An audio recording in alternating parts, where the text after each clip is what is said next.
The scream knifed through the white silence like a hawk's cry over dead snow.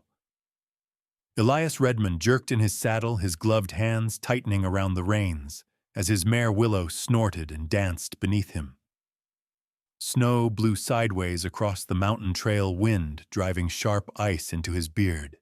He turned his head toward the sound breath fogging in the freezing air, ears straining. There it was again, high, thin, desperate. A child's scream. The world stilled. He hadn't heard a child's voice in 4 years.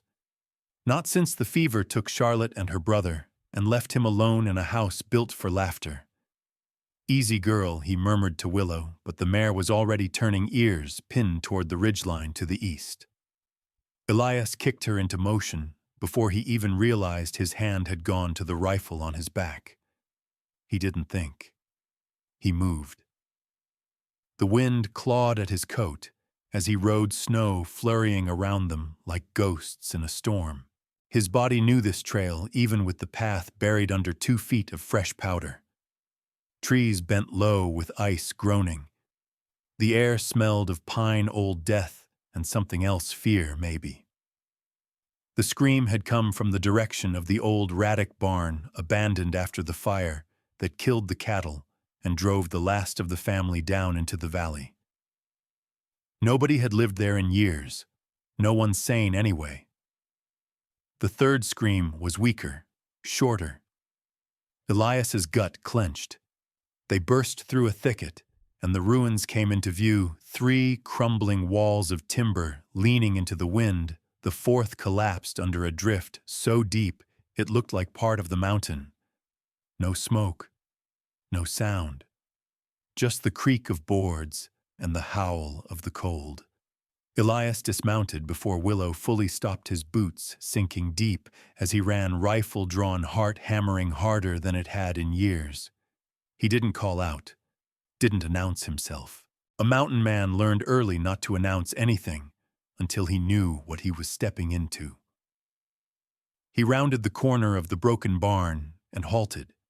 A half-dozen small shapes huddled near the far wall, like starved animals, eyes-wide, skin pale with cold. Rags wrapped around shaking limbs, frost-caked in their hair. The air inside the barn was somehow colder than the wind outside. But one child stood apart at the front. A girl. No more than 7, maybe 8, with long black hair plastered to her face and a jagged kitchen knife gripped tight in both hands. Her feet were bare, her lips blue, but she held that rusted blade like it could kill a bear. "Back off," she snapped, voice cracking. "I ain't afraid to use it." Elias froze. Not because of the knife, but because of her face. Those eyes wide and dark with gold flecks, that pointed chin, that stubborn tilt of her jaw. It was like staring into a mirror warped by time. That was Charlotte's face. No, Charlotte was gone. Buried with her brother and mother beneath a cottonwood tree behind the cabin.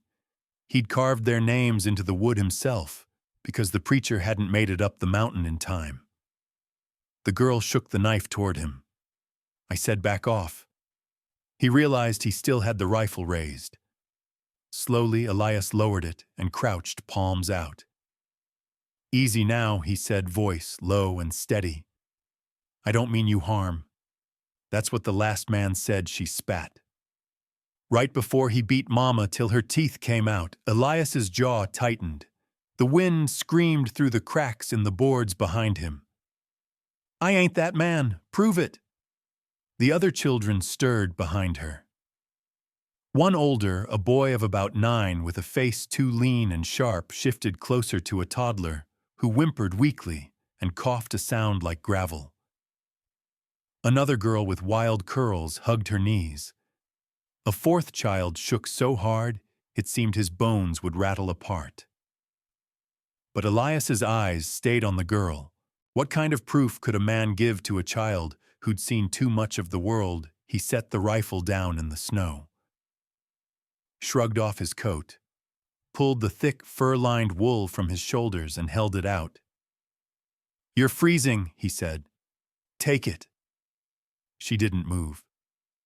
Your lips are blue, he said gently. That knife won't keep you warm. Naomi, the older boy said quietly. Shut up, Isaac. She snapped, eyes still locked on Elias. The toddler whimpered again. Not loud, just a sound like something dying. Naomi turned for a breath, and in that instant, Elias saw the truth under her defiance. This wasn't just a brave girl with a knife. This was a child holding the world up by herself. Her knees trembled. Her arms were too thin for winter. But she stood between those children and the man with the gun like she was born to do it. You want to live, Elias asked her. Then take the coat. Silence stretched thin between them. Then Naomi stepped forward, knife still raised, and snatched the coat. She didn't thank him. She didn't trust him. But she wrapped it around herself and turned to the others. Get up, all of you. We're going with him. Naomi Isaac started. He's got fire and food, and we ain't got a better option. Elias nodded once. My cabin's 2 hours down the ridge. We go slow, stay close. I'll carry the little one. What's your name? Naomi asked, eyes narrowed. Elias Redmond. Her expression didn't change. Mine's Naomi stands alone. You try anything, I swear to God I'll kill you where you stand. Something in her voice told him she meant it. He gave her a nod of respect. Fair deal. They staggered into the snow, 6 broken children, and one man who hadn't felt anything in years. And as they vanished into the white, the storm closed in behind them like a curtain. But Elias could feel it deep in the bones he thought were frozen forever. Something was changing, something was coming. And whatever it was already watching from the trees. The fire's warm, but it's not what's making me feel safe. It's the first time nobody's yelling. The cabin creaked in the wind like an old man groaning in his sleep logs, shifting under years of snow. Inside, Elias had stoked the hearth until the stone glowed red, and the crackle of fire drowned out the howl of the blizzard outside. Wet boots and torn rags lay near the door, steaming gently as they thawed. The children clustered near the fire like kittens drawn to warmth, but afraid of being touched. Naomi sat closest still, wrapped in Elias's coat, her face tight with suspicion. Her eyes scanned the room, every corner, every exit. Behind her, the younger ones watched her more than the fire, waiting for her to decide if this was a trap or a miracle. Elias moved slowly around the cabin, fetching blankets, thick socks, a jar of honey. He didn't speak much, just the quiet movements of a man who knew how to let silence do the talking. He set out an old cast-iron pot and poured in broth he'd made last week from deer bones and root vegetables, then added a few potatoes and a pinch of salt. The scent began to fill the room, real food, not ashes and snow. The littlest one, Toby, Naomi had whispered, sat on a fur rug, his thin frame shaking with cold and something else. He wouldn't speak. Just stared wide-eyed at the flames, clutching a ragged piece of cloth in his fingers. It looked like part of a woman's dress, maybe a sleeve. Isaac finally dared to speak. This place yours? Elias nodded. Built it myself years ago. No one else lives here. No one else, Elias said, ladling broth into tin cups. Haven't had company in a long time. Grace, the curly-haired girl, took a cup from him, but didn't sip. She sniffed it, as if checking for poison. Only when Naomi nodded did she take a cautious sip. Naomi looked at Elias. Why are you doing this? He met her gaze, slow and steady. You were screaming, I answered. That ain't what I meant. Her jaw tightened. You could have walked away. I could have, but you didn't. No. Why? Elias sat on the edge of a worn stool and stirred the pot again. Because I remember what it feels like to lose everything, he said quietly. I know what it's like to have no one left who can keep the dark out. The room fell still again. Naomi didn't respond. but something in her face shifted, not softened, just cracked a little. Hannah, the girl with freckles and tangled hair, leaned against Grace and murmured, "It don't smell like death here." "No," Grace replied, "it smells like soup." That drew a faint smile from Isaac. "You remember soup? I remember Mama making it before the mine." The word hit the air like a dropped plate. Naomi stiffened. Elias didn't push. Instead, he rose, grabbed a basin, and began pouring warm water from the kettle on the stove. He set it near the fire, along with a worn bar of soap and some clean cloths. "If you want to wash up, you can. No one'll stop you here." Naomi frowned. "Why are you being so nice?" "Because no one was nice when I needed it most." That answer seemed to settle something in her. Still wary, but the sharp edge in her voice dulled. One by one, the children cleaned up, shy and trembling, wincing at the sting of cracked skin. Elias stepped outside to bring in more firewood, giving them privacy. When he returned, Grace was curled up on a pile of blankets beside the hearth, already asleep. Isaac stood at the window, staring into the black woods, while Naomi sat cross-legged beside Toby, gently wiping his face with a damp cloth. Elias saw the blood, then thin, crusted lines around the boy's ankles, wrists, even his back, when Naomi shifted the blanket. "What happened to him?" Elias asked, quiet. Naomi didn't look up. "They chained him. In the pit. Said he didn't work fast enough." Isaac turned from the window, voice bitter. "They did it to all of us, just not at the same time. Toby just didn't cry as much, so they kept him longer." Elias's hands clenched into fists. "Who's they?" Naomi's eyes narrowed. "You know the name. Silas Hargrove." He did.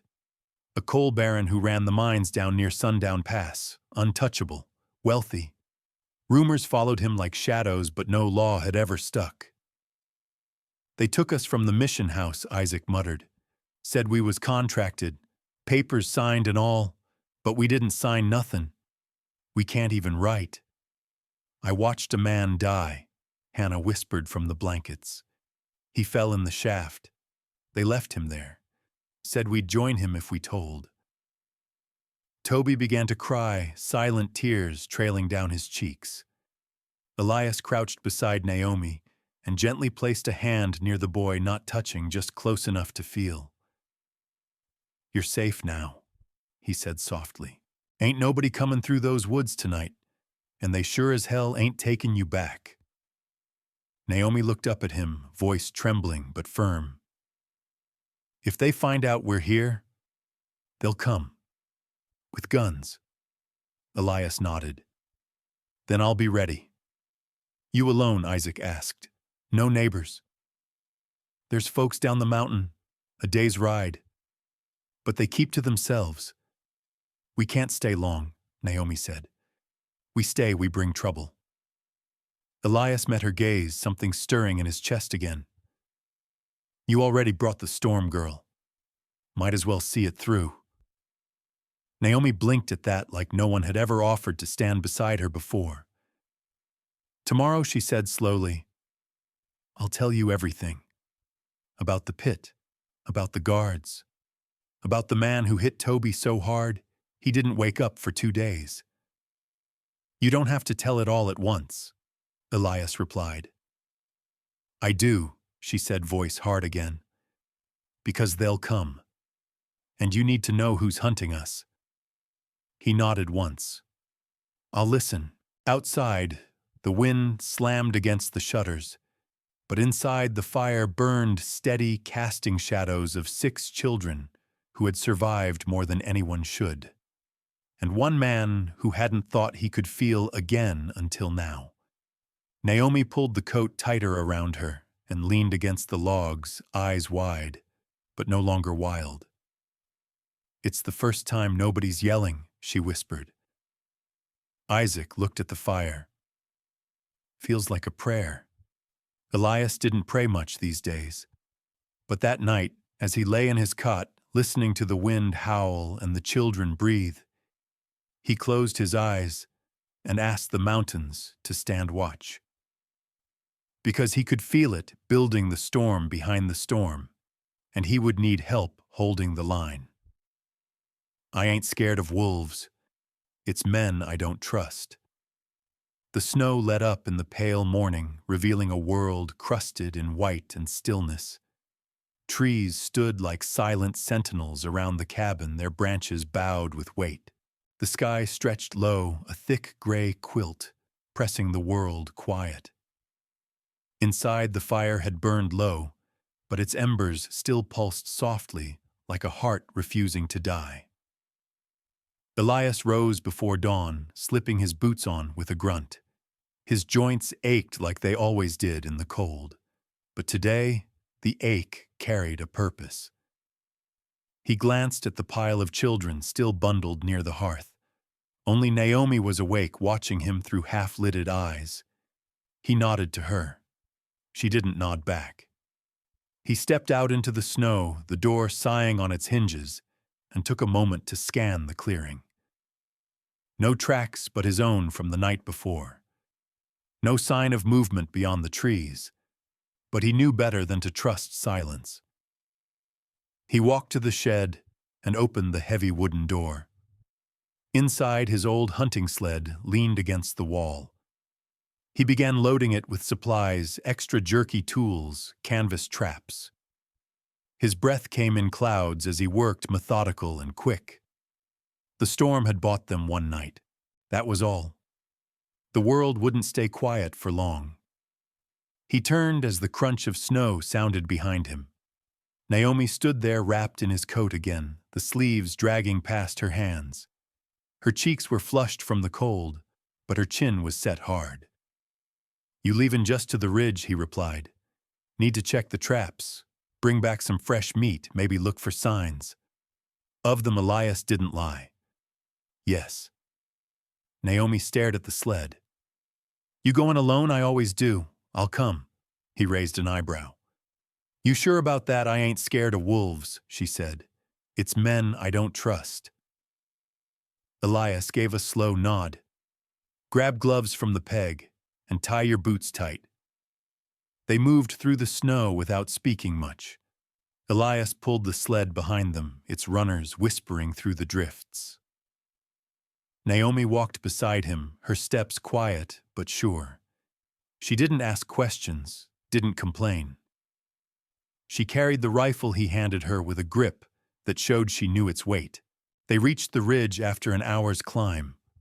From the top, they could see far down into the valley, a stretch of white and pine with the thin thread of the mining road curling through it like a scar. Elias raised his spyglass and scanned the tree line. Naomi waited. Finally, he lowered the glass. No riders, no smoke, no fresh cuts in the snow. She let out a breath. Good. They checked the traps one by one. 2 rabbits, one already stiff, the other still twitching. Naomi flinched when Elias snapped its neck quick and clean but didn't look away. "Ever trap?" before he asked. "No, Pa used to fish. Said hunting was too cruel." Elias glanced at her. "Sometimes cruel's the only thing that keeps you alive." She didn't answer, just stared at the blood in the snow lip, trembling. "You did what you had to," Elias said quietly. "Getting those kids out." Naomi's shoulders stiffened. "Did I? You think you didn't?" She shook her head. "I didn't even mean to escape. I just snapped. They hit Toby again. He didn't scream that time. Just folded. Like he was already gone inside. And something in me broke." Elias crouched to reset the trap. "Breaking ain't the same as giving up. I hit the guard with a rock," she whispered. "Didn't even think. Blood everywhere. I thought he was dead." "You think he is?" She shrugged, suddenly cold. "I hope so." Elias looked at her. Really looked. "You got fight in you, girl. That ain't something to be ashamed of." She swallowed hard. I didn't plan it. I just grabbed the others and ran. It was snowing. I knew the trail, they didn't. You knew the land. That saved them. And now I'm leading them into someone else's storm. Elias stood and hooked the sled's line again. You ain't in someone else's storm, he said. You're in mine now. They made their way back down the ridge, silence stretched between them, not uncomfortable, just full. Naomi walked with purpose now, not dragging like before. Her eyes scanned the trees alert. She moved like someone who knew the woods could be both friend and enemy. As they neared the cabin, she stopped. What if they find us? They will, Elias said. Sooner or later. Then what? Then we fight smart. We don't run blind, and we don't go quiet. Naomi stared at the cabin, smoke curling from its chimney, the outline of her siblings faint behind the frost-laced windows. They'll come for us, she said again, more to herself. Elias nodded. Then let's make sure they regret it. Inside, the children had stirred. Grace was helping Isaac stir cornmeal over the fire, while Hannah tried to brush knots from her sister's hair using a carved wooden comb. Toby lay curled under blankets, his eyes open, watching the door.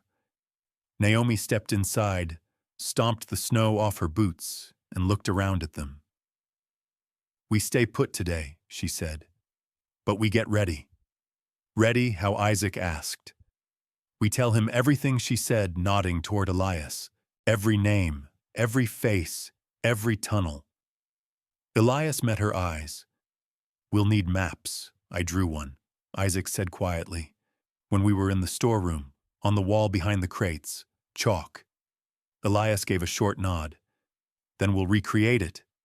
You tell me what you remember. I'll draw. Grace looked up from the fire. You really think we can fight? Naomi didn't hesitate. We already are. The wind outside began to rise again, brushing against the cabin like breath against skin. Elias went to the back room and returned with a roll of parchment ink and an old compass. He spread it on the table, hands steady. Start from the pit, he said. Naomi leaned over the parchment, her finger tracing invisible paths. It starts here, she whispered, where the screaming never stopped. And with that, the map began to form a reckoning, written in charcoal and blood, shaping the war to come. If you draw the devil's map, you best be ready to follow it into hell. The parchment crackled beneath Naomi's fingers as she traced the old shafts and hidden crevices of the mine. Elias stood at the table watching as the jagged lines became clearer paths and escape routes unfolding from memory and fear. His hands were ink-stained sleeves rolled back. A fire blazed low in the hearth, casting shadows that danced like ghosts along the cabin walls. Isaac sat beside Naomi, occasionally pointing to turns or gaps she missed. His small hands trembled slightly, but his voice stayed calm. There was a second tunnel behind the food cellar. They hid the girls down there when buyers came. Elias's jaw tightened. He drew the line carefully, carving it into the sketch like a wound. Grace sat silent in the corner, hugging her knees. Hannah leaned against her, thumb in her mouth. Toby lay on a cot Elias had dragged from the storeroom, wrapped in wool and quiet, always watching. When Elias stepped back from the table, the map was finished. The spidery trails stretched like veins through the mountains, marked with names and curses. At the center sat a jagged circle labeled Pit. Naomi stared at it. I've never been all the way down, she murmured. Only the upper levels. The screams came from the bottom. Elias folded the parchment. Then we'll need someone who has. Naomi turned to him. Who? An old friend. Lives west of here. Knows those tunnels better than anyone still breathing. She narrowed her eyes. He one of them? No. Elias said, voice hard. He left before it all turned dark, before the pit became a grave. Isaac looked up. Can we trust him? Elias didn't answer right away. His gaze drifted to the window where frost bloomed like white fire. "He saved my life," once he said at last. "But he's also the kind of man who sets his own terms." Naomi crossed her arms. "Sounds like you." Elias gave a faint smile. "That's why we don't talk much." The morning passed in a flurry of preparation. Naomi and Isaac gathered what little food was left. Grace boiled water and helped Hannah pack small bundles with clothes and rags. Elias sharpened his knives, checked his rifle, and fixed snowshoes with strips of leather. As the sun leaned past noon, Elias bundled the map and slid it into a waxed pouch, tucking it beneath his coat. "I'll head out at first light," he said. "I'm going with you," Naomi said. He didn't look surprised. "Someone's got to make sure your friend ain't a ghost." Toby stirred on the cot, his voice a hoarse whisper. "Is he bad?" Naomi knelt beside him, smoothing his hair back. "He might be. But we've seen worse, haven't we?" Toby didn't answer, only clutched her hand tighter. That night the wind returned, keening against the cabin like a woman wailing. Elias sat by the fire, carving a fresh shaft for his knife. Naomi stood near the window, watching shadows crawl across the snow. "You said your friend used to work those tunnels," she asked. Elias didn't look up. "Name's Cormac. Sounds like trouble." "He is." She turned. "Then why trust him? Because Cormac doesn't lie. He'll steal your boots, set your barn on fire, and drink your last whiskey, but he won't lie about what he's seen." Naomi leaned on the windowsill, brow furrowed. "You said he left before things got dark." "What does that mean?" Elias set the knife down, rubbing the grain of the wood with his thumb. "Years ago, that mine wasn't a prison. Just a forgotten hole. A place for outcasts, scavengers, old soldiers. They'd work it for scraps, iron, copper, even silver when the veins were fresh. I was one of 'em. So was Cormac. And then a man named Sheriff Dole came through with promises. Said he'd turn it into a proper business. Bring order, trade, even food routes. Folks desperate enough followed him. But once he had numbers, he turned the place. Locked the entrances, built fences, started bringing in people." Naomi's voice cracked. "Children, runaways, orphans, debt slaves, women taken from caravans. It became a farm of bones." Naomi's throat tightened. "Why didn't you stop it?" "I tried," Elias said quietly. "I failed." They didn't speak again that night. But the silence wasn't hollow. It carried the weight of past debts and the promise of reckoning. By dawn, the storm had softened. The clouds broke just enough for light to scatter across the mountain like pale gold dust. Elias strapped the pack to his back and tucked the rifle over his shoulder. Naomi stood by the door, dressed in layers too large for her face, pale but resolved. "You sure?" he asked. She nodded. Grace handed her a bundle of jerky. "Don't get dead." Naomi managed a weak smile. "That's the plan." Elias glanced at Isaac. "Keep the fire low. Ration the water. Don't open the door unless it's us." Isaac nodded, looking suddenly older than his years. With one last look, Elias stepped out into the snow, Naomi following. They moved west, cutting through pine groves and over frozen creeks, their breath thick and silent. The wilderness swallowed their footsteps. Naomi walked without complaint, but the cold gnawed at her fingers and her legs burned with every climb. After 2 hours, Elias finally spoke. "You've done good with them." She didn't answer right away. "I wasn't ready," she said, "back there, when I took them. I wasn't brave, I was desperate." Elias scanned the tree line ahead. Sometimes desperation is the truest kind of courage. They reached a bend in the valley where the trees thinned, revealing a cabin built into the side of a rock wall, low, solid, half swallowed by stone and moss.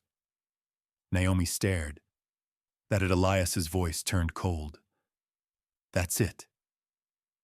As they approached, a figure stepped out onto the porch. Tall, broad, with a thick beard and a rifle slung loose in one hand. His eyes were pale gray and sharp as winter. "Been a long time," Elias the man called. Elias raised a hand. "Cormac." Cormac looked at Naomi. "Friend of yours, she's family now." Cormac gave a tight smile. "Then she's welcome." Naomi narrowed her eyes. Something in the man's stance, the way his fingers tapped the rifle's barrel, felt off. Elias saw it too. His hand rested near his belt, not on the gun, but close. Cormac nodded toward the cabin. "Well, come on then. If you draw the devil's map, you best be ready to follow it into hell." Naomi looked to Elias, her heart thudding. And for the first time, she wasn't sure if they'd stepped into safety or the lion's den. "They'll follow you if you walk first into the dark, and if you don't come back, they'll know it wasn't a place meant for the living."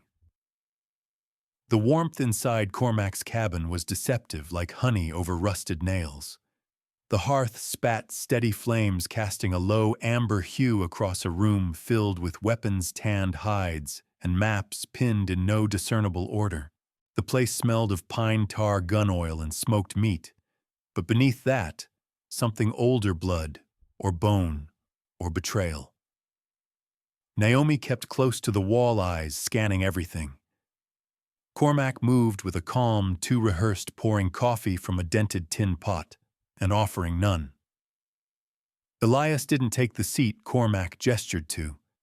Instead, he stood near the table, map in hand. "We need a way into the shaft, without lighting up every damn tunnel," Elias said. Cormac leaned against the stone arch of the fireplace. "You're not just poking around, are you? You're fixin' to bring that whole place down." Naomi stepped forward, voice sharp. "There are children still inside. Girls. Like the ones I dragged out half dead." Cormac studied her. "You're one of the dead girls, then." Grew teeth and came back with fire. She didn't flinch. "Call it what you want. We're going in." Cormac sipped his coffee. "You want my help?" "We need your knowledge," Elias said. "You know the back way, the coal vein that branches beneath the waterline. You showed it to me once. That vein collapsed.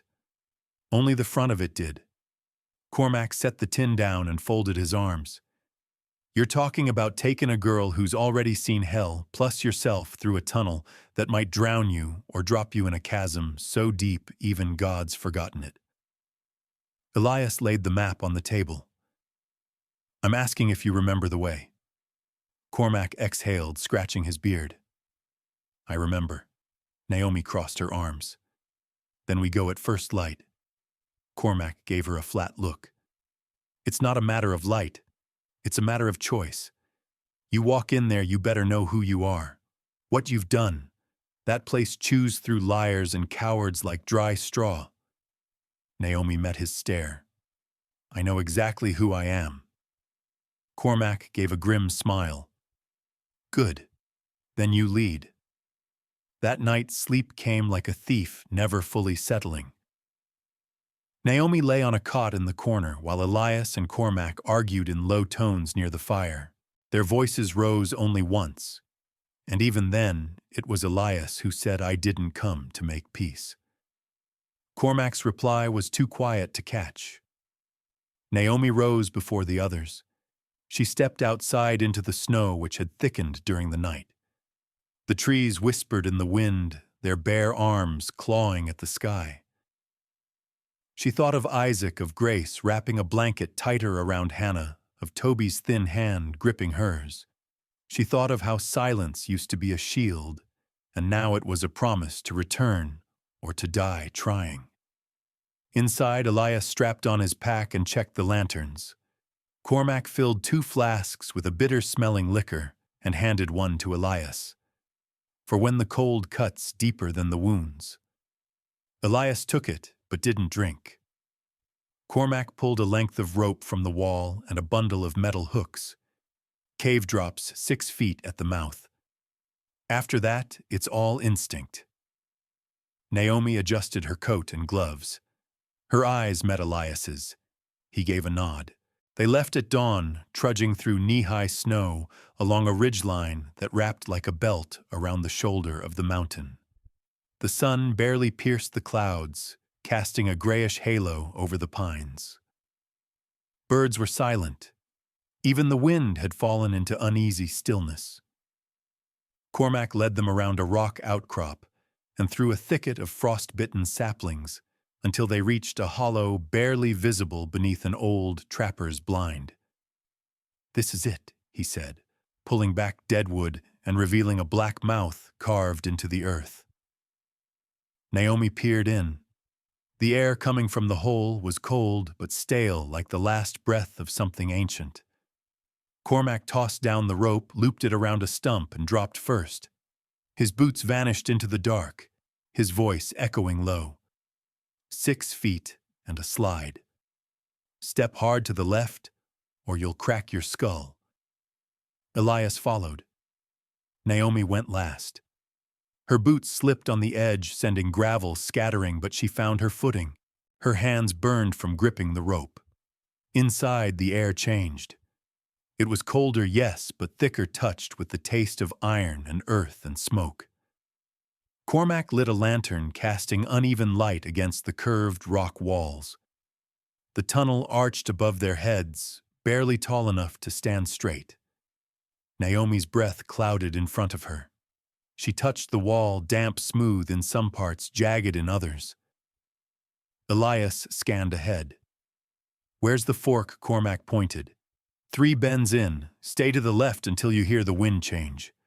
That's the sign the lower shaft's still open. Naomi moved forward. Her boots crunched on gravel and bits of old bone. She didn't ask. They passed the first bend, then the second. At the third, the air shifted.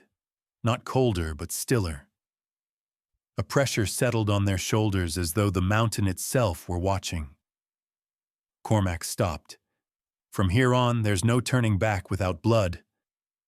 Naomi stepped past him. "Then I'll bleed first." They descended into a narrower corridor, lantern light bouncing wildly. Footsteps echoed unnaturally too long, like something else was following. Water dripped from somewhere above each splash, loud as a shout. Elias whispered, "Do you hear that?" They froze. A voice drifted through the tunnel, not words, but a hum, soft like a lullaby.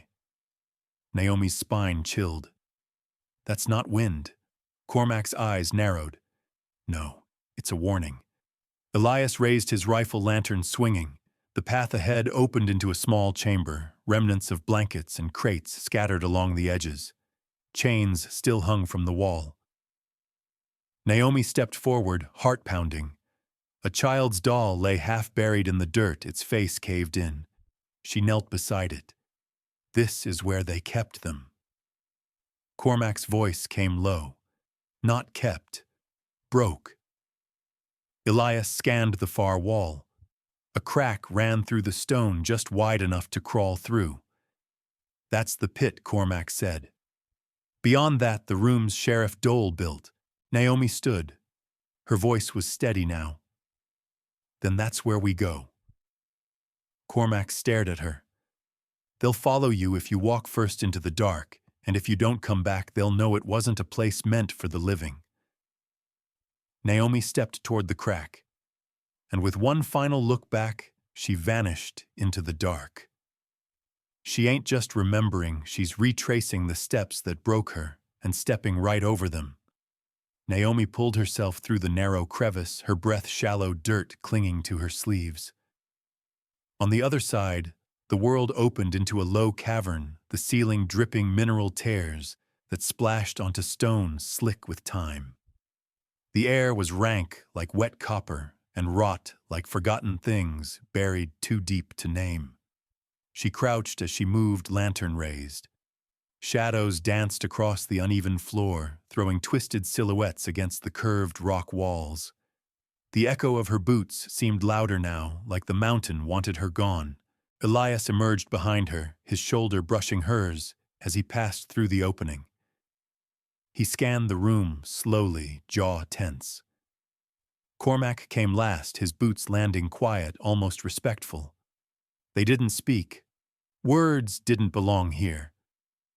Naomi stepped forward into the dark heart of the mountain, the lantern catching on old boards and iron hooks sunk into stone. There were remnants scattered across the room, shackles rusted to the walls, a boot heel snapped clean off, and a broken tin cup lying on its side, like someone had dropped it mid-scream. She crouched beside it. The cup still had the imprint of tiny fingers along the edge. Cormac's voice was like gravel breaking ice. This was the room they were kept in before the sorting. Naomi didn't turn, sorting those too sick to work, those who wouldn't break easy. Elias looked away, jaw twitching. "That's why you quit," he muttered to Cormac. Cormac didn't answer. He just stared into the dark, like it owed him something it never gave back. Naomi rose, hand clenched tight. "Where were the exits? The guards didn't come through this crack. There's another way." Cormac nodded once. "Far end of this tunnel. Leads into the main corridor Sheriff Dole used to move them without being seen."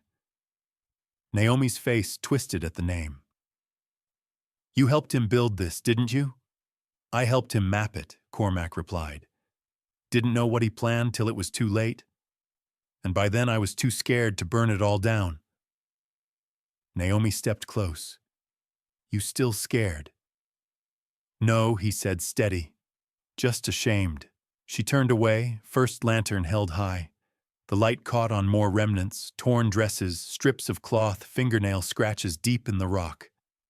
"She ain't just remembering," Cormac said low to Elias. "She's retracing the steps that broke her and stepping right over them." They moved on the air, growing tighter as the tunnel narrowed. Every turn Naomi took was like cracking open a wound she thought had healed. But she kept walking because behind her were others who had bled, and ahead maybe were some who still needed saving. They reached the end of the tunnel. Naomi stopped before a heavy wooden door banded in iron nearly lost to rot. She pressed her hand against it. "The sorting room is beyond this?" she asked. Cormac nodded. "And the chamber where Dole made his selections." Elias adjusted the rifle slung across his back. "Do we go in loud or quiet?" Naomi shook her head. "Quiet. If there are still girls in there, we don't scare them worse than they already are." Cormac stepped forward. "There's a trick to the latch. Push left, not up." Naomi slid her fingers along the groove, felt the rusted bolt, and pressed it inward. The door creaked open with a sound like a dying breath. Inside the chamber was vast, arched stone overhead walls lined with cages no bigger than horse stalls. Some were empty, some were not. Naomi's lantern swept over the room. In the far corner, 3 children huddled together, wide-eyed and trembling. Behind them, another cage held 2 older girls, barely teens, their faces gaunt. Naomi stepped forward slowly, lantern raised. "It's all right," she whispered. "You're not alone." One of the girls pressed herself to the bars. Her voice was barely a breath. "You're real," Naomi nodded. "We're here to get you out." The girl flinched at the sound of boots. Cormac and Elias moved around the perimeter, checking every cage, every shadow. "They've been drugged," Naomi said, kneeling beside the younger ones. "Look at their eyes." Cormac grimaced. "Dole's way. Keeps 'em docile." Elias was already at the far door, his ear pressed to the wood. "We've got company coming." Naomi turned. "What bootsteps?" 2 sets, maybe more." Cormac stepped over, pulling a pistol from beneath his coat. "That'll be his new guards. He must have heard about your rescue." Naomi rose. "Then we don't have much time." They worked fast. Elias broke the locks with the butt of his rifle while Naomi comforted the children, guiding them out with whispered promises. Cormac kept near the door, counting footsteps, eyes flicking to the lantern's edge. Just as Elias freed the last girl, the far door burst open. Two men stormed in rifles, raised, one young cocky, the other, older with a jaw like stone. The younger shouted, "Drop your weapons!" Cormac didn't move. "You boys work for Dole." The older man narrowed his eyes. "Who's asking someone who built this place and who's decided to burn it?" The younger laughed. "Three of you against this whole mountain." Naomi stepped forward. "Not three." The girls were behind her now, silent but standing tall. 28 voices have echoed in this place," she said, voice rising. 28 names unspoken, 28 lives stolen. Every step we take here, we take with them. The older guard hesitated. Elias raised his rifle. "Back away, and we walk. No blood." The younger one raised his weapon higher. The girl behind Naomi stepped forward. "Please don't shoot us." That cracked something in the older guard. He reached over and shoved his partner's rifle down. "Let him go." "What I said, lower it, Jesse." Jesse looked from Naomi to the girls and stepped back, sneering. "Bunch of ghosts." Cormac stepped in front of him. "You've never seen a ghost like her." The guard stepped aside. Naomi led the children out one by one, past the open door, past the history trying to hold them. As they climbed back into the tunnel, Naomi looked over her shoulder. "This place is done." Cormac lit a stick of dynamite from the satchel he'd carried all morning and tossed it down. The mountain moaned once, then screamed as rock and wood exploded behind them, the tunnel collapsing with a roar like judgment. Dust swallowed the air. The children coughed, but kept walking hand in hand, shadows retreating behind them. Naomi didn't look back. She was leading now, and she wasn't going to stop. Freedom ain't the end of the story. It's the part where you have to decide who you're gonna be without your chains. The storm had broken just before dawn, scattering dust and needles across the ridge trail like spilled secrets. Naomi stood beneath a crooked pine, the wind still tugging at her coat, as though the mountain wasn't done with her yet. Below the cabin glowed faintly smoke curling from the chimney like a signal. The rescued children were inside, wrapped in blankets, warmed by the fire and silence. But warmth didn't mean peace. Not yet. She watched from the hilltop, arms crossed, jaw tight. Behind her, Elias's voice came low and steady. They slept, all of them. Took some coaxing, but Maggie sang to the little ones. That old hymn about crossing Jordan. Naomi nodded. They'll wake with new ghosts. They ain't the only ones. She turned to him, his face etched with fatigue. Dirt and ash still clung to the line of his jaw. Elias took a breath. You saved them. That matters. Naomi looked back toward the cabin. Freedom ain't the end of the story. It's the part where you have to decide who you're gonna be without your chains. He stepped beside her, quiet for a while. You figured out who you are, yet I'm trying to remember. They stood in silence, the pine above them, creaking like an old hinge. Down below, Cormac moved from the well to the porch, checking on supplies, keeping his hands busy. It was his way of mourning, one task at a time. Naomi descended the hill, slowly, boots crunching frost-laced soil. Maggie met her at the porch, cheeks flushed, sleeves rolled up. Morning's cold, but the kids ate what little we had. We'll need more come night. Naomi nodded. I'll head to town. Maggie frowned. Alone, Elias will go with me. It's better if the townsfolk see us together. Cormac looked up from the woodpile. You sure that's wise? Dole's still got men who'd slit a throat for a biscuit. Naomi's mouth curved, but not into a smile. Let them try. She didn't wait for argument. Inside, she gathered her satchel, filled it with the last of the coin and trade goods. Elias strapped on his rifle.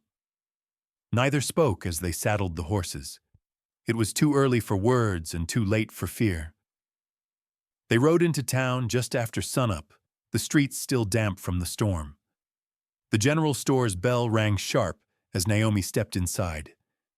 Mrs. Talbot looked up, eyes narrowing. The silence was thick until she said, "Heard a ruckus up the mountain last night." Naomi nodded. "We cleared the mines. The children are safe." Mrs. Talbot's hand paused mid-shelf. Children, Naomi met her gaze. Girls. From families gone missing. Taken by Sheriff Dole. Kept underground like livestock. The older woman's eyes filled. "Lord have mercy." Elias stepped forward. "We need flour, salt, dried meat, as much as you can spare." Mrs. Talbot wiped her hands on her apron and moved without another word, packing items into canvas sacks. From the street, a voice barked, "You're not welcome here." Naomi turned. Willard Dane Dole's cousin by blood and debt stood near the livery stable, fists clenched at his sides. Behind him, 3 other men lingered, shifting like dogs, unsure whether to snarl or run. Naomi walked toward him, unhurried. "We know what you did," he spat. "Burned the tunnels. Stole what was his." Naomi's voice cut cold. "He stole lives." Willard's eyes flicked past her to Elias, then back. "You think you're heroes?" "No," Elias said, "we're just done being quiet." Naomi didn't blink. "If you want to fight, you'll get one. But be sure it's worth bleeding for." Willard faltered. Mrs. Talbot came out onto the porch with a shotgun in her arms. "They're welcome here. You ain't. Go on now." The standoff held one breath longer, then Willard cursed and turned away, boots pounding mud. The others followed, muttering. Naomi turned to Mrs. Talbot. "You didn't have to do that." "I've got 2 grandbabies," the woman said. "And I wondered for years what happened to the Miller girls. You just answered me." They packed the mule and rode out. Halfway back up the ridge, Elias asked, "How long before Dole sends more?" Naomi's eyes narrowed. "Not long. He'll want to bury the truth before it spreads." At the cabin, the children had cleaned the dishes, Maggie had swept the hearth, and Cormac was bent over an old map, tracing routes, with a stick of charcoal. "We need a safer place," he said. "One Dole doesn't know. There's an old mission west abandoned after the war. We could ride at dusk." Naomi set the supplies down. "Then we ride." Maggie bit her lip. "The little ones, can they make it?" Naomi turned to the girls, who now played quietly near the fire. "They've made it this far. We'll carry them if we have to." That night after supper, they packed what little they had. Naomi paused at the door, watching the shadows lengthen. Elias came up behind her. "You sure about this?" She nodded. "It's not about surviving anymore. It's about living." He hesitated. "And Dole? We'll deal with him when the time's right." She stepped into the dark, into the future, into something not yet shaped. Freedom had been the beginning. Now came the reckoning. A man like Dole doesn't just want silence, he wants obedience, and when he doesn't get it, he sends death instead. The wind shifted west, hot and dry, dragging smoke on its breath. Naomi felt it before she saw it, an unease settling in her chest, like thunder in the bones. The trail to the old Spanish mission was quiet, too quiet. The trees no longer creaked. Even the birds had gone still. They'd been riding since dusk the night before, using back trails and dry creek beds, weaving through the foothills like ghosts. Cormac took point, Elias flanked the children, and Maggie rode rear with her rifle slung across her back. Naomi rode at the center of the line, eyes sharp on every movement in the brush hand, never far from the grip of her pistol. The girls rode 2 per mule, bundled in blankets, their eyes wide with fatigue and suspicion. Little Ruth had barely spoken since the fire. Her sister Lark rode behind Naomi, clutching her waist chin pressed into her spine like she was trying to hold on to safety itself. By mid-morning, the outline of the mission appeared through the trees, weathered stone crumbling archways, a bell tower missing its bell. Vines strangled the walls like the place had been trying to vanish from the world entirely. But the roof was mostly intact, and there was a deep stone cistern near the courtyard. It would do. Cormac rode in, first dismounted, and turned slowly in a circle, listening. Elias nodded from the edge. "Looks empty." "For now," Naomi said. They moved quickly. Maggie ushered the children inside, sweeping out nests and dust with long, rhythmic strokes. Elias sealed the broken doors with scrap lumber. Cormac dragged a pine log across the entrance to the nave, fashioning a barricade. Naomi went to the altar and knelt not to pray, but to check the cracks in the flooring for rats. What she found instead was the glint of iron, an old trapdoor rusted shut. She pried it open with her knife. Beneath lay a root cellar, deep and dark. "Could hide half a dozen in there," she muttered. "Maybe more. They'd need it."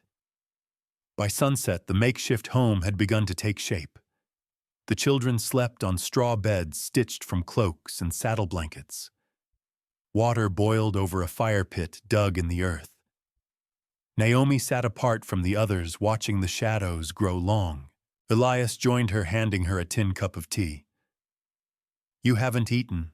She shook her head. "Can't. Not yet." He didn't press, just sat beside her, silent as dusk. From the doorway, Cormac's voice came tight. "We've got company." Naomi stood. 3 riders approached from the east, dust pluming behind them. They didn't bother hiding their trail. They wanted to be seen. Willard Dane rode front, smirking beneath his hat. 2 of Dole's men flanked him, lean, cruel-eyed bastards with hands too comfortable near their guns. Willard stopped just beyond the mission gate. "Evenin', folks." Naomi stepped forward, flanked by Elias and Cormac. "Keep riding," Willard chuckled. "Now that's no way to treat neighbors. Sheriff Dole's heard tell you're harboring some runaways. Property of his, I reckon." Naomi's voice was low and clear. "They aren't property. They're children." One of the men snorted. "That's not what the sheriff thinks." Cormac's hand hovered near his holster. "Then he can come himself." Willard's smirk widened. "Oh, he will. But see, he's busy right now. We're just the message." He tossed a burlap sack to the ground. It hit with a wet thud. A streak of red spread into the dust. Naomi's stomach twisted. She didn't need to open it to know. "That there was a rancher who fed your little army on the hill," Willard said, licking his teeth. "Dole wanted you to know mercy's expensive." Elias took a step forward, but Naomi stopped him with a hand. "If he comes, he better bring a coffin." Willard leaned down in his saddle. "You think you can fight him? He owns this valley, owns the law, he owns people's silence." Naomi's voice dropped like a stone. "A man like Dole doesn't just want silence, he wants obedience, and when he doesn't get it, he sends death instead." Willard's smirk faded. Naomi nodded at Cormac. "Light it." Cormac raised his rifle and fired. The bullet struck the post behind Willard, which burst into flame from the oil soaked into its wood. Another torch lit the second post. A line of fire crackled across the dry brush behind the riders. "You'll ride through fire or ride home," Naomi said. Willard's horse reared, spooked. The others followed, turning sharply as flames flared higher. "You made your point," Willard shouted as they turned tail. "But you just made your grave too." Naomi watched them go, heart-pounding hands steady. Elias exhaled. "They'll be back. I'm counting on it." That night they set extra watches. Maggie stayed with the girls in the cellar, arms wrapped around the youngest. Naomi sat on the mission roof with her rifle across her lap. The stars stared down silent and pitiless. She closed her eyes and thought of the man in the sack, a kind rancher, maybe a father, killed for doing what was right. That was the world Dole ruled, a world where decency was punished and cruelty rewarded. Not anymore. When dawn touched the hills, Naomi climbed down and met Elias by the well. He handed her a fresh canteen. "We need allies," she said. "Others who've suffered under Dole, folks ready to rise." Elias nodded. "I know a few, old miners. Widow Langston, her boy vanished 2 winters back. She's still waiting for justice." Naomi set her jaw. "Then we give her a reason to stop waiting." As she spoke, the children stirred behind her. One by one they emerged into the sun, blinking, clutching one another. Survivors. They would not run again. This place, this old broken mission, would be their stand. And if Dole came, they would meet him not with fear, but with fire and steel and truth. Naomi turned to the valley beyond and saw not a battlefield, but the beginning of something new.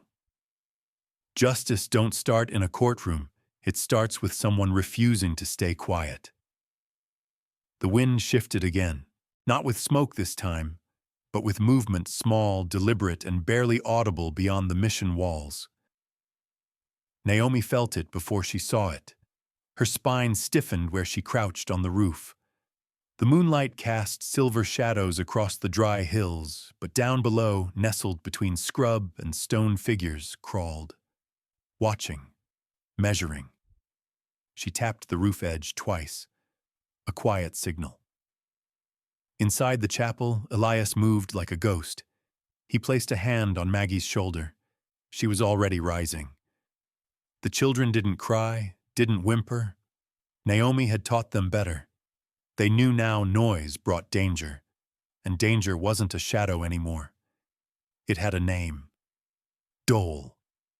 By the time Naomi slid down into the courtyard, Elias was already at the barricade. "They're testing the fence again, same as last night. They're watching to see if we sleep. They'll learn we don't." The past days had thickened the air inside the mission. Everyone moved with a mix of exhaustion and fire alert, but heavy. Each night, Dole's men came closer, sometimes setting traps, sometimes just circling. Twice they'd found snakes left at the gate. Once a doll with its face carved off had been tied to the mission cross. Fear was their message. But Naomi answered it with resolve. She walked the grounds before dawn, noting footprints, the angle of broken branches, the bent edges of brush. She didn't need to see faces to know they were circling tighter. Tonight, they would come. Not to scare. Not to threaten. To take. That afternoon, a knock came at the gate, firm, deliberate. Cormac gripped his rifle. "He's early." But it wasn't Dole. It was someone else. A woman stood there tall and weathered, her silver braid tied with red twine. She carried no weapon, just a long walking stick carved with symbols. Naomi narrowed her eyes. "You followed the children." "No," the woman said. "I followed the smoke. And the silence." Her name was Delia Crow. She came from the northern ridge where Dole's reach was thinner, but his whispers still carried. She'd buried her nephew after he tried to leave the mines, shot in the back. The sheriff called it a robbery, but Delia had seen the body. His hands were crushed. No thief did that.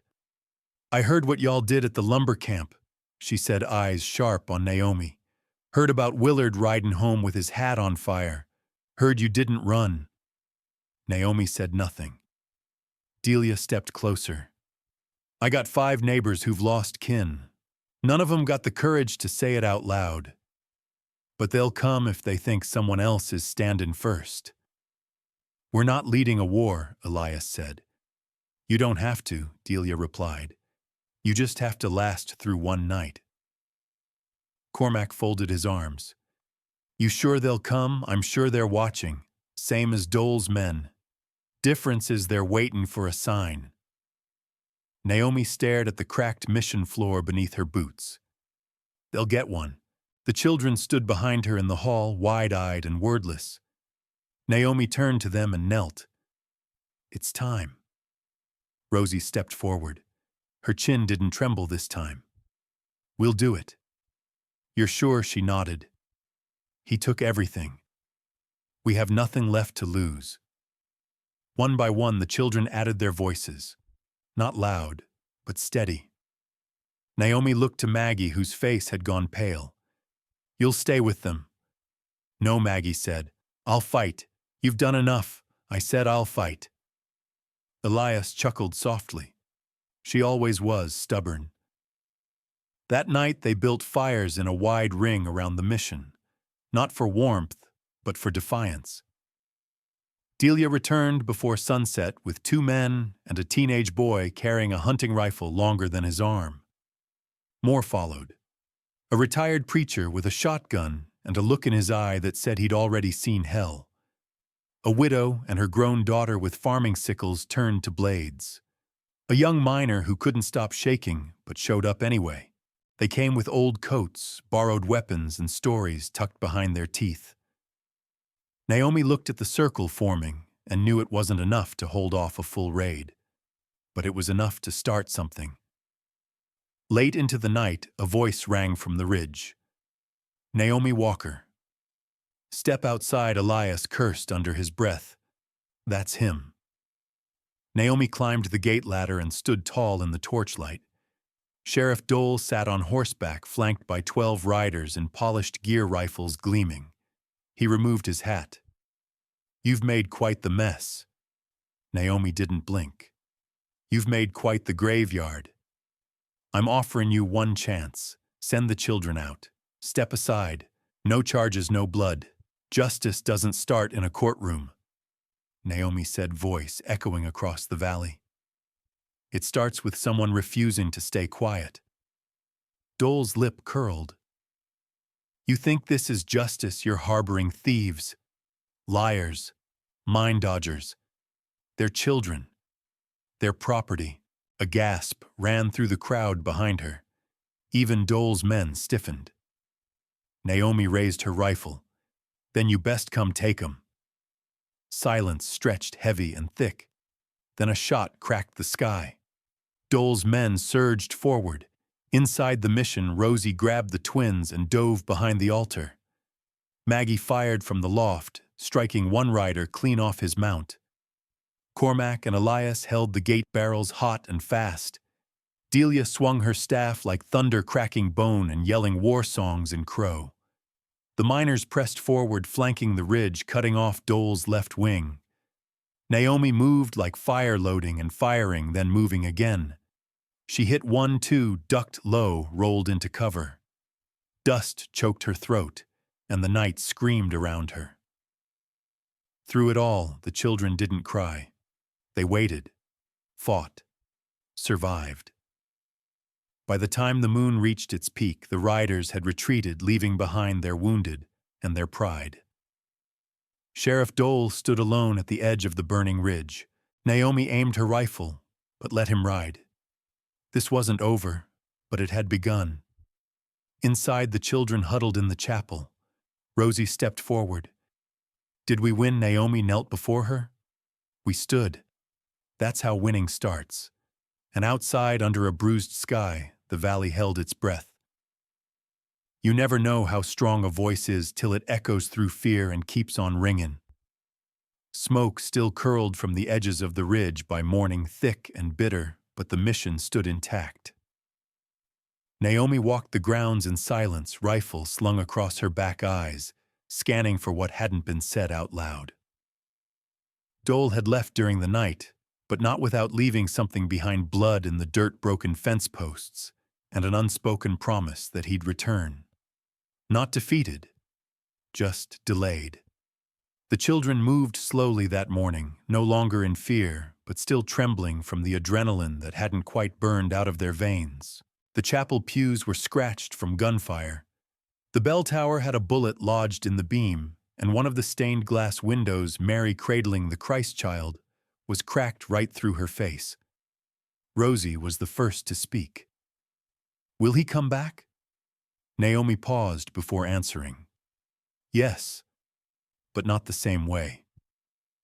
Delia was tending to the wounded with steady hands and a voice that reminded the men they weren't dead yet, so quit acting like it. Maggie and Elias moved through the mission, checking the walls, reinforcing what could be salvaged. Cormac was on the far edge of the property, burying the two bodies Dole had left behind his own men, both no older than 20. Naomi walked out to the western ridge where the burned ground still smoldered. Her boots crunched through ash. She found the scarf that one of the twins had tied around the firepost. It was singed, almost entirely blackened, but intact. Like them. Footsteps approached from behind. Elias stood beside her face, solemn hat in hand. "There's talk in town. Good or bad mixed. Some say you're a mad woman. Others are thinking maybe mad's exactly what this place needs." Naomi let out a breath through her nose, sharp and dry. "Let them talk. Long as they're finally saying something." Delia said a rider came in from the north, brought word from Denton Fork. Dole's pulling extra deputies, gonna call it law and order. Naomi met his gaze. "Then we give 'em law. Our kind." They called a meeting that night inside the chapel with the pews shifted in a circle and the altar turned into a gathering place. The townsfolk came quietly, not in crowds, but in twos and threes. They didn't carry pitchforks or torches.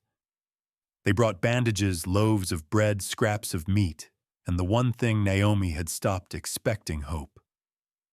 Delia stood up first, looking around the room with her chin raised. "Ain't nobody here who didn't know something foul was going on. We all heard it, saw it, just kept quiet 'cause we thought we were alone." She pointed to the children. Well, these kids weren't quiet. They screamed with bruises on their backs and fists full of dirt. And this woman, she turned to Naomi, she listened. Maggie added, and she fought. And now Delia continued, "It's time we stopped whispering behind curtains and started standing out front." A murmur spread around the circle. Then the preacher stood. What would that look like? Naomi rose slowly, her voice low but clear. "It starts with stories, names. We tell what happened. We write it down. We send it to counties beyond Dole's reach. We speak louder than he can silence." A boy from the back raised a shaky hand. "But he's the sheriff." Naomi didn't flinch. Not forever. Elias laid out a plan: gather testimonies, send riders to the state capitol, connect with out-of-town reporters, and organize a tribunal of local elders willing to speak. Not a courtroom. Not yet. But something that looked like justice and smelled like it too. "It won't stop him," Cormac said, arms crossed. "He'll double down." Naomi nodded. "Then we triple up." In the days that followed, a shift began. Not loud or sudden, but slow and rooted. Rosie helped organize the statements, writing them down, with a hand steadier than her years should have allowed. She wrote her own story last. She didn't cry this time. She didn't ask for anyone's approval. Cormac began training the older boys in basic defense, not just shooting, but awareness, positioning, and retreat. Knowing when not to fight, he said, is half of staying alive. Maggie turned the chapel basement into a storage area for supplies. The townsfolk brought more everyday lantern oil, dried beans, old boots, flint.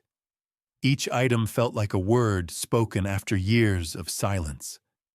Delia walked the town square each morning, now her presence a message in itself: the fear is breakable. On the fourth day, a man rode into town wearing a polished badge and a hat that sat too stiffly on his head. He nailed a parchment to the mission gate. Warrant for the arrest of Naomi Walker.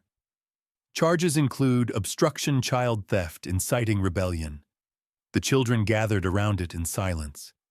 Naomi read it once, tore it down, and tossed it in the fire. Rosie looked up at her. "Aren't you scared?" Naomi touched her shoulder. "I've been scared my whole life. Didn't stop me from speaking." Delia carved a message into the chapel door that night. 4 words: truth rides louder than fear. A week later, another writer came. Not with threats, but with questions.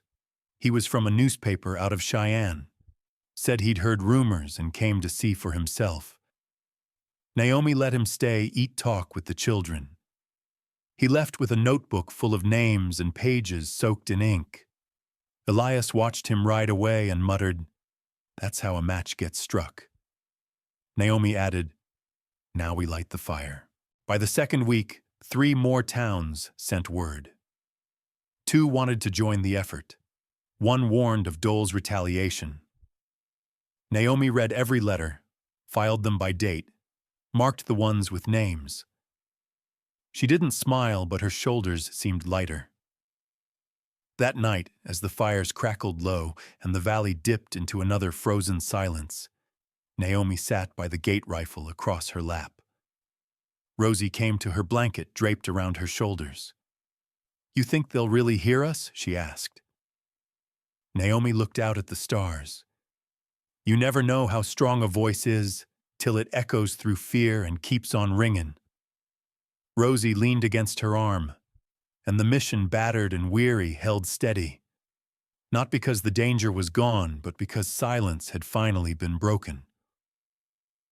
You don't win against a man like Dole by shooting straighter, you win by standing longer.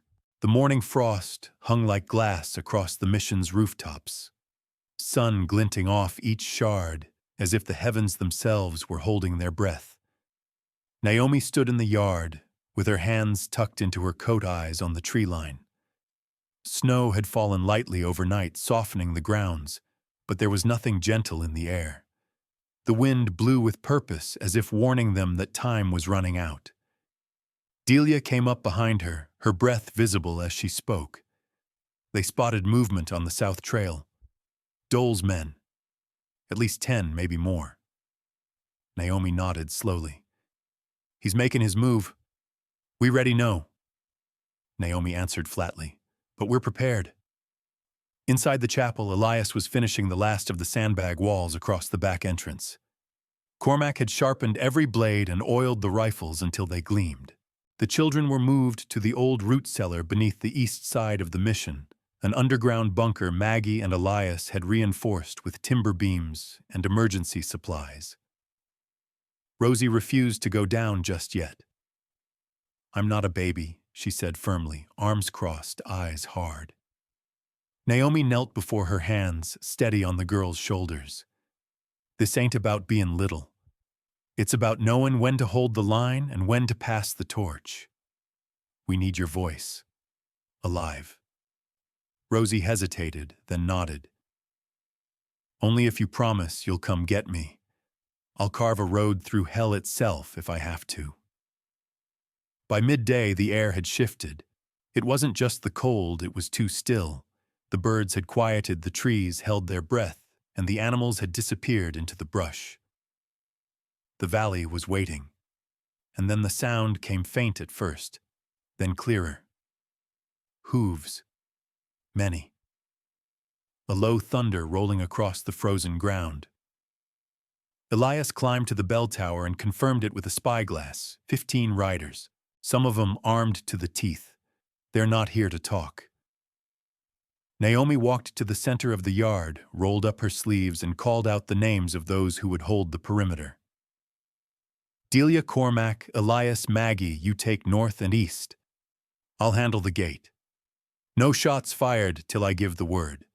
And when you do," Maggie asked, "make it count." The riders came in, slow, deliberate. Dole rode at the front, chin lifted smug in his black coat, his silver badge glinting in the sun like a challenge. His voice was loud, sure, dripping with that syrupy cruelty he wore like perfume. "Naomi Walker, you're harboring fugitives, disturbing the peace and standing in the way of lawful order. Last chance to surrender." Naomi stepped through the gate, coat flapping in the wind like a war banner. You don't get to use that word. Lawful. You abandoned the law the day you turned your back on children. They ain't your responsibility. They are now. Dole signaled his men. Rifles were raised, but they didn't fire. Neither did Naomi's. From the tree line, another sound emerged, footsteps, boots crunching through snow. Dozens. Then came the townsfolk. Men and women from Red Birch, Denton Fork, and even Hollow Bend. They stood with homemade banners, tools turned into weapons, and eyes that burned with the kind of fury only silence can grow. One of them shouted, "We heard their stories." Another held up a paper. "The Cheyenne Tribune's printing your name, Dole. You're famous now." Dole stiffened, then barked. "This here's interference with justice," Elias shouted from the bell tower. "Funny how you scream justice when it's the only thing chasing you now." The standoff thickened. The air snapped with tension, one thread away from breaking. Naomi walked slowly forward past the line of guns, past the mission gate. She faced Dole close enough to see the sweat gathering beneath his hat brim. "You don't win against a man like Dole by shooting straighter," she said, voice loud enough for all to hear. "You win by standing longer." Behind her, Rosie's voice rang out from the chapel's upper window. She was holding the bell rope in one hand and a parchment in the other. "This is our truth," she shouted, "and we ain't letting go of it." She yanked the rope. The bell tolled clear and unwavering. Dole flinched. The crowd didn't.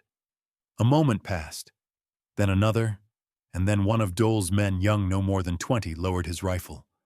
"I ain't shooting kids," he muttered. Another followed, then another. Dole's fury exploded. "Traitors, cowards!" Naomi took another step. "You've already lost. You just don't see it yet." Dole reached for his pistol, but before he could lift it, Cormac fired once, clean and sharp. The pistol flew from Dole's hand, landing in the snow. Silence fell, and then Delia stepped forward. "You're done." Dole looked around him. No allies left.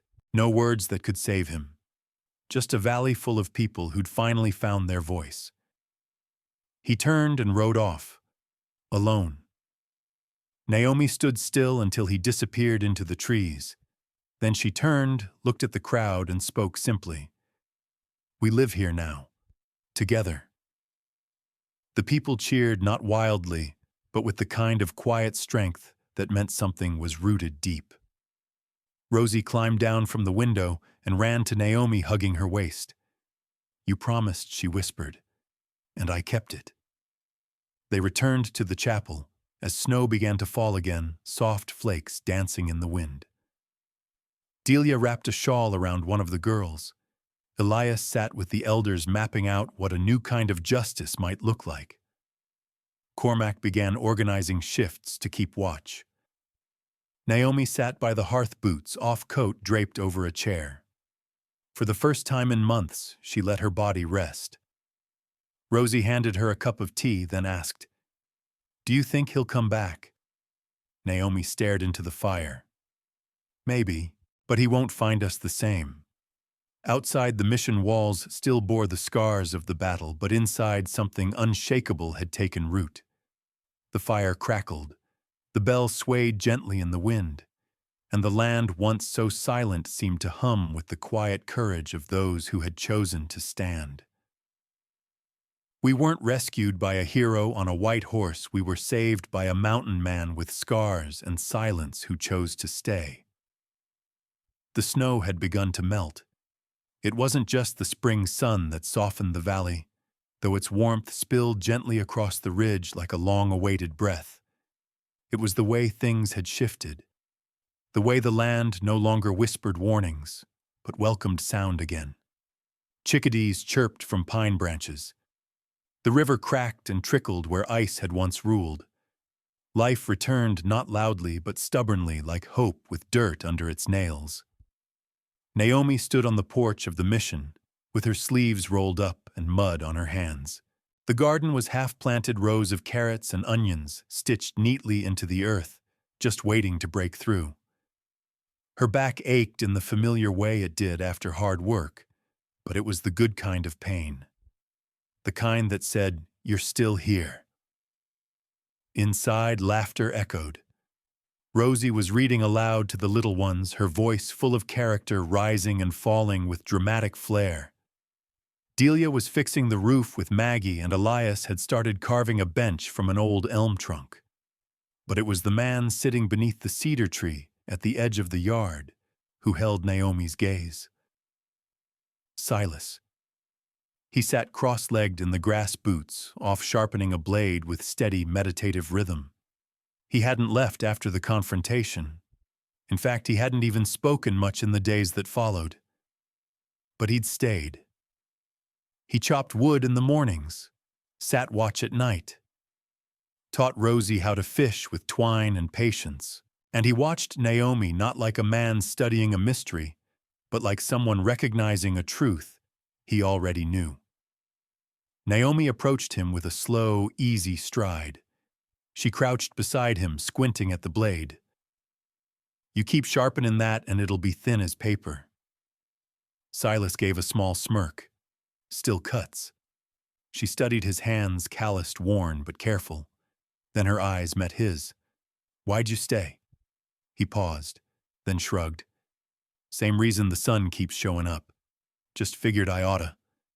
Naomi chuckled softly, but her smile faltered as her eyes drifted toward the pine-covered hills in the distance. "You think Dole's really gone?" "No," Silas said plainly. "But he won't be back soon. He knows this place changed." She nodded. "It has. We have." The stillness between them wasn't awkward. It was whole, solid. Rosie came bounding out from the mission, hair-bouncing cheeks flushed with joy. She had a letter in her hand. "Naomi," she called, breathless. "It's from the governor's office." Naomi took it carefully. The seal was unbroken, the envelope thick. She glanced at Silas, then opened it. Her eyes scanned the words. "Well," Rosie demanded, nearly shaking from anticipation. Naomi swallowed. "They're sending a representative to assess the mission, the school, the community." Her voice softened. "We might get permanent status, funding, protection." Delia stepped outside, dirt still on her apron. "You mean we could get registered, legal?" Naomi nodded. "No more hiding." Maggie leaned out the upstairs window. "Then we've got a hell of a lot of cleaning to do."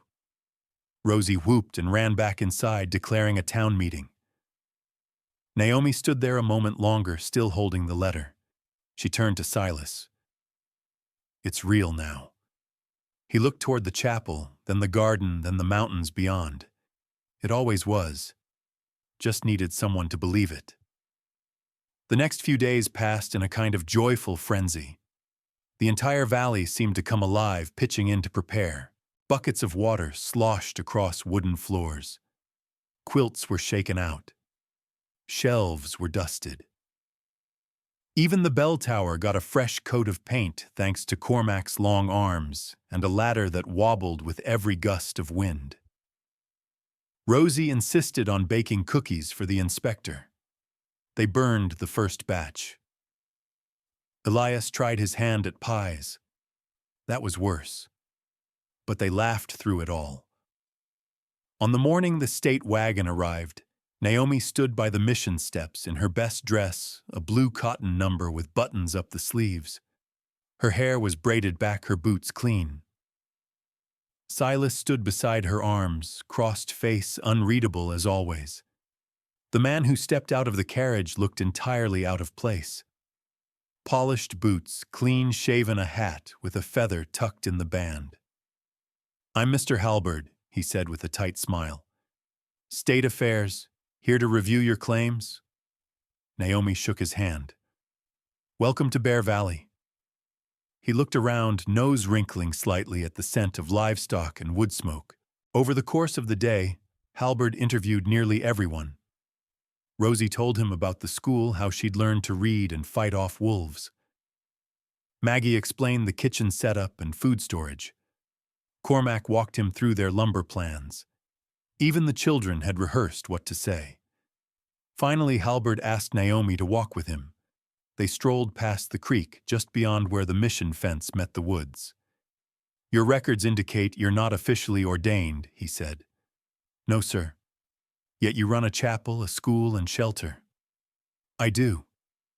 "You're not funded by any church?" "No."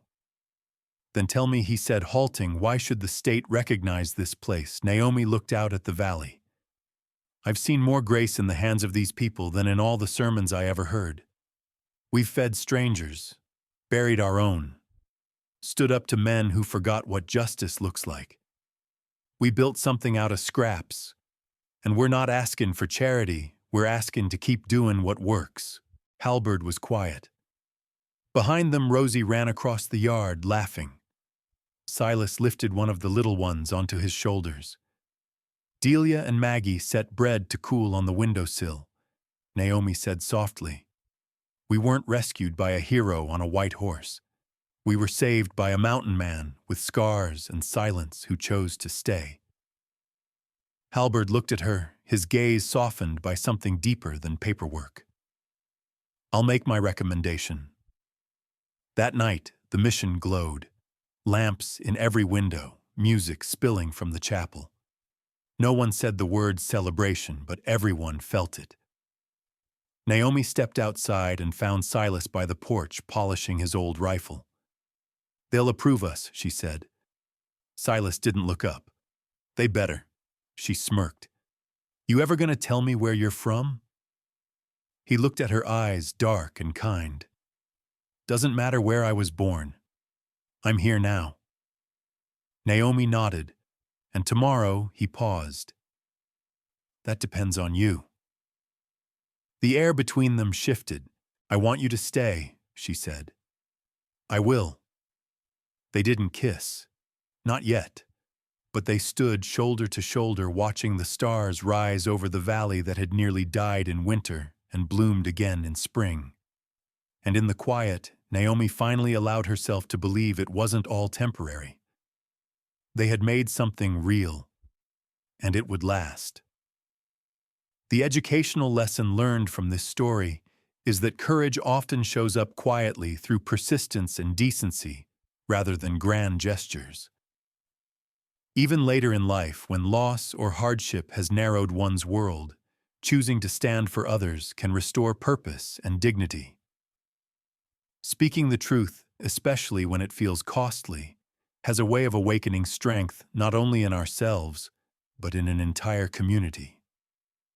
And sometimes the most lasting legacy we leave is not what we own, but the safety, fairness, and hope we help build for those who come after us.